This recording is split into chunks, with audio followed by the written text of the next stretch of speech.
pakar virus, dokter. Tadi yang saya katakan, benarkah virus ini bisa bertahan di udara selama 3 jam? Asumsi bahwa dia bisa bertahan di udara dan ngambang-ngambang di mana-mana selama 3 jam, itu sama sekali salah. Oke. Virus itu perlu media untuk bisa bertahan hidup ya. Karena virus itu tidak akan bisa memperbanyak diri di luar tubuh. Kalau masuk ke dalam tubuh, baru nanti bisa memperbanyak diri jadi banyak gitu. Kalau di luar dia tidak bisa, tapi dia perlu media. Nah, medianya yang paling cocok buat virus COVID-19 itu apa? Adalah di droplet. Droplet itu butiran-butiran air yang keluar pada saat ada seseorang yang terinfeksi, kemudian dia bersin dan menyembur. Nah, berarti dia hanya bisa hidup di dropletnya itu. Dan droplet itu akan menyebar dalam jarak ya sebatas radius itu aja 1–1,5 meter. Kalau dia ada di 2 meter, ya dia tidak. Itu sebabnya konsep awal kenapa kita harus memberi jarak. Kenapa? Kontak dekat ya. Iya, supaya kalau misalnya ada yang sakit terus kemudian bersin, tidak nular ke orang yang di dekatnya, kan gitu. Nah, yang lain lagi, kalau kita mau supaya lebih aman lagi, nah yang sakit ya sebaiknya nggak usah main-main keluar, di rumah saja, terus minum vitamin, disehatkan, nanti kalau udah sembuh baru keluar. Kenapa? Supaya bisa meningkatkan kekebalannya di rumah dan juga tidak membahayakan orang lain. Baik, soal penularan virus ini, itu apa saja yang bisa ditularkan dalam arti, apakah kita ketika kena virus di tangan lalu memegang mata, hidung atau rambut begitu, Dok? Sekali lagi, virus selalu butuh media untuk bertahan hidup. Semakin dingin, semakin basah, makin gelap, dia bisa bertahan hidup semakin lama. Di droplet itu basah. Nah, kalau misalnya katakanlah saya ada di dekat sini, kemudian saya bersin misalnya, saya bersin. Nah, droplet yang ada di situ, kalau misalnya nanti kena di baju, nah dia akan bertahan juga di baju lama. Nempel. Iya, lah terus pas pada saat kita buka baju, terus nanti kena hidung kita, ya akan masuk ke dalam. Tapi seberapa lama dia bisa bertahan di situ tergantung kondisi lingkungan. Semakin terang, semakin kering, semakin panas, dia juga nggak akan bisa bertahan hidup lama. Jadi sebenarnya virus ini punya kelemahan banyak sekali. Jadi dia hanya bisa bertahan di droplet.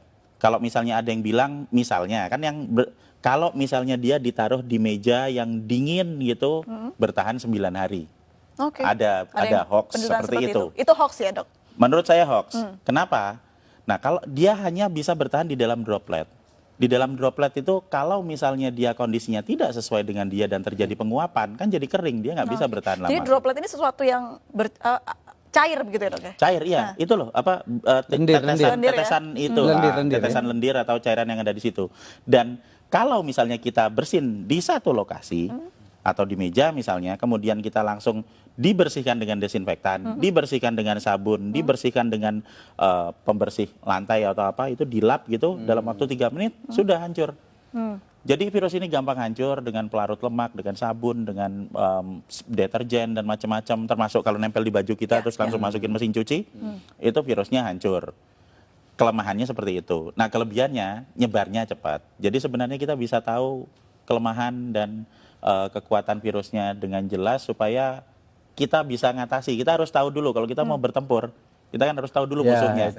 Kalau kita tidak tahu musuh kita apa, yang terjadi apa? Kita cuma ketakutan aja. Wah, nanti kena, saya sekarang kena, besok mati, ya enggak lah.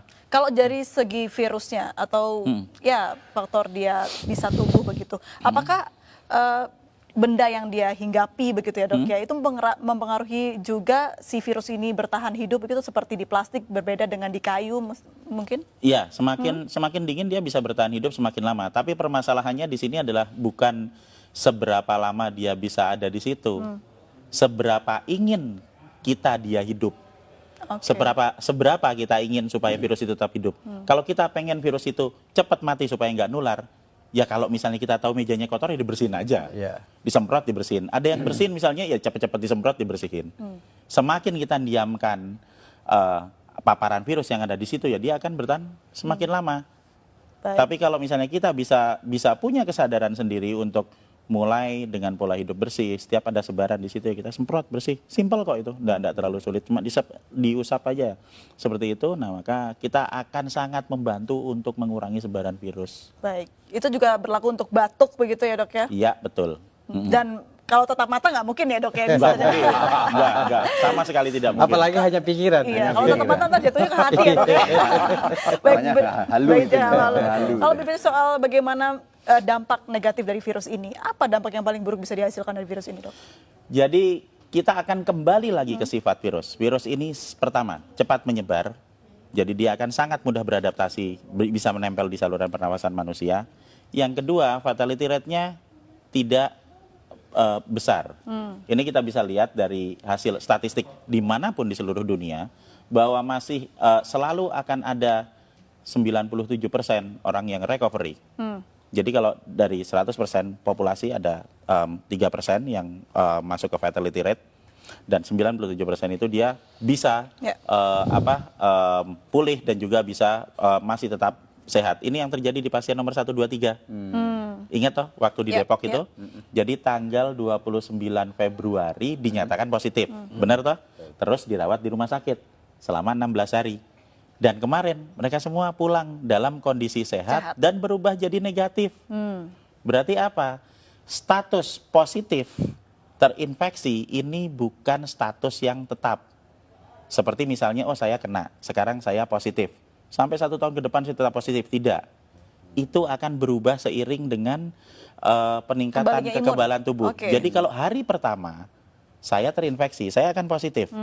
Hari ke-7 saya masih tetap positif. Tapi nanti di hari ke-10, pada saat antibodi saya mulai naik di 7 hari pasca infeksi, di hari ke-10 antibodinya banyak, kita akan berubah jadi negatif. Puncak produksi antibodi ada di hari ke-14, sehingga di hari ke-14 dia akan habis semua virusnya, dinetralkan oleh antibodi. Itu yang terjadi pada pasien nomor 1, 2, 3. Jadi supaya kita bisa menginduksi pikiran-pikiran positif dan optimistik yang ada di rakyat, kita harus belajar juga melihat, kok ada pasien nomor 1, 2, 3 sembuh, ini kan udah ada buktinya. Menariknya tadi juga sempat di program di tayangan kita, begitu pasien 03 ini ternyata tidak ada gejala yang terlalu parah begitu dok, hanya batuk sedikit saja, dan treatmentnya pun hanya diberikan vitamin dan juga obat batuk oleh Betul sekali. dokter. Nah, kenapa virus ini bisa tidak semua orang terkena paru-paru dok? Nah, jadi kalau kita mau melihat keganasan virusnya, itu kita jangan melihat kita harus kembali ke struktur virusnya ya. Struktur virusnya lagi, sifat virusnya. Virus ini bentuknya tetap, dia akan menyerang ke semua manusia. Dia tidak berubah. Yang menyebabkan terjadinya perbedaan adalah di manusianya. Ada manusia yang sehat, yang memiliki saluran pernapasan yang sehat, sehingga pada saat terinfeksi, yang akan keluar adalah batuk, ya kan? Kemudian nanti bersin, pilek, kemudian dia demam sampai paling 5 hari. Dan kemudian di hari ke-7 dia akan mengalami recovery. Dan di hari ke-14 dia full sembuh, persis seperti pasien nomor 1, 2, 3. Tapi untuk orang-orang yang berada di dalam grup dengan resiko tinggi, misalnya yang udah berusia lanjut. Kalau orang usianya lanjut, kemudian dia nanti akan memiliki pengurangan dalam hal produksi antibodi karena usianya udah lanjut. Ini usia berapa tahun ke atas dok? 60 tahun? Di statistik itu dia ada di usia antara 70-80. Itu di statistik datanya. Terus yang kedua, manusia dengan komplikasi penyakit, diabetik misalnya, atau hipertensi, atau stroke, gitu kan. Dan yang ketiga adalah manusia yang memiliki riwayat gangguan pernapasan, misalnya TBC, misalnya bronkopneumonia, bisa jadi juga asma. Maksudnya adalah saluran pernapasannya sudah mengalami kerusakan sebelum ditempeli virus, sehingga pada saat ketempelan COVID-19 akan lebih parah. Itu yang menyebabkan terjadinya ada angka fatality rate 3%.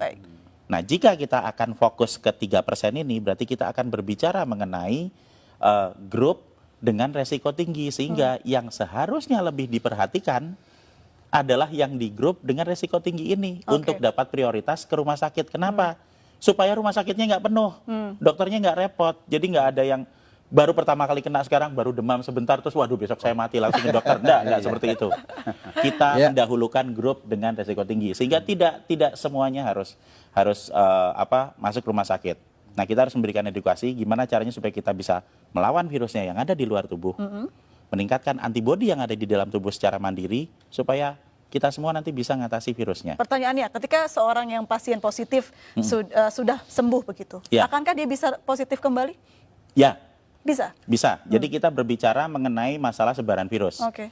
Jadi satu hal yang harus kita pahami dulu, ini imunologi basic adalah bahwa kalau saya pernah kena virus, misalnya saya pernah kena virus COVID-19, nah tubuh saya akan punya data tentang virus ini. Sehingga pada saat nanti saya kena lagi, saya akan kebal. Pertama kali kena, antibodi saya akan keluar dalam waktu 7 hari. Untuk yang infeksi pertama. Tapi nanti begitu infeksi kedua, saya kena lagi, itu nggak usah nunggu 7 hari karena Oke. sudah ada datanya di sel memori. Saya akan mengeluarkan dalam waktu 24 jam, sehari langsung kebal. Ini prinsip dasar kenapa kita semua harus divaksin. Oke. Jadi kita kasih virusnya dulu, dikenalin, supaya nanti kalau ada lagi, antibodi kita bisa keluar lebih cepat dan lebih banyak. Nah, jadi kalau misalnya saya sudah pernah kena, kemudian saya sembuh dalam waktu 14 hari, saya keluar ke kerumunan. Dan di kerumunan ini ada orang yang sakit, kemudian saya kena lagi. Apakah saya bisa kena? Jawabannya ya, pasti iya. Kalau diambil sampel, apakah itu akan jadi positif? Ya, benar jadi positif. Tapi apakah infeksi kedua itu akan membuat saya sakit? Tidak. Oh, Karena saya sudah punya antibodi. Dan kalau yang pertama tadi, mungkin kita ingat, hari pertama positif. Nanti hari ke-7 masih positif. Hari ke-10 bisa jadi negatif. Yang pertama, infeksi pertama. Kalau sudah saya kena lagi, hari pertama positif, nanti hari ketiga bisa positif, hari keempat sudah negatif. Karena antibodinya sudah keluar. Jadi orang yang kena corona ini sudah positif berarti punya antibodi yang besar ya, Iya, Dok ya, ketika sudah sembuh tapi. Betul. Dan dengan memberikan vitamin E dan vitamin C, kita Oke. bisa memproduksi antibodi 2 sampai 3 kali lipat lebih banyak daripada normal. Ini kan berarti kuncinya adalah imunitas. Lalu seperti apa kita menjaga imunitas? Vitamin yang banyak, tidur yang cukup, apalagi, Dok? Jadi produksi antibodi yang normal itu akan bisa dicapai jika kita dalam kondisi yang fit. Berarti apa? Berarti kita ya makan yang benar, kemudian kita istirahat yang cukup. Karena semakin banyak kita bergadang, semakin banyak kita stres dan panik bahwa kita besok mati, Nah, itu ya. itu akan sangat menurunkan produksi antibodi. Berarti Gitu. panik benar menurunkan antibodi, Dok? Iya, Oke. bahkan kita jadi panik terus, kemudian kita jadi nggak tidur, Stres kemudian jadinya. kita mau minum nggak enak, makan nggak enak, iya kan? Takut Akhirnya mati. iya kita kurang energi, akhirnya ya nggak ada produksi antibodi. Jadi sebenarnya dengan pola hidup yang sehat itu akan mampu membuat kita memproduksi antibodi secara normal. Dan pada saat ada dalam kondisi wabah, jika kita mengkonsumsi vitamin E dan vitamin C, Oke. kita akan memproduksi antibodi bisa 2 sampai 3 kali lipat dari produksi normal. Dan ini akan sangat-sangat membantu pada saat ada kondisi wabah virus. Dan yang paling utama lagi adalah sekali lagi panik dan stres itu tidak akan meningkatkan antibodi kita atau menyebabkan virus yang ada di luar menjadi berkurang. Meningkatkan antibodi dengan berpikir positif, dengan memiliki ilmu pengetahuan yang cukup bahwa sebenarnya virus ini bisa kita hadapi, kemudian konsumsi vitamin dan pola hidup bersih. Oke. Membunuh virus di luar tubuh dengan pola hidup bersih, meningkatkan antibodi di dalam tubuh untuk mengatasi virusnya. Dan tanpa panik, tanpa stres. Tanpa Karena- panik, Nah, tanpa Karena vitaminnya panik nggak akan membawa perubahan apapun. Vitamin E-nya dari alam itu, Prof. Mungkin Apa Iya. saja, ya. Jadi kalau misalnya vitamin E atau vitamin C akan ada banyak di apotek. Mereknya apa? Ya terserah beli aja di sana ada banyak. Kalau misalnya tidak ada, kita bisa menemui banyak vitamin E itu ada di kecambah atau tauge itu, Oke. brokoli.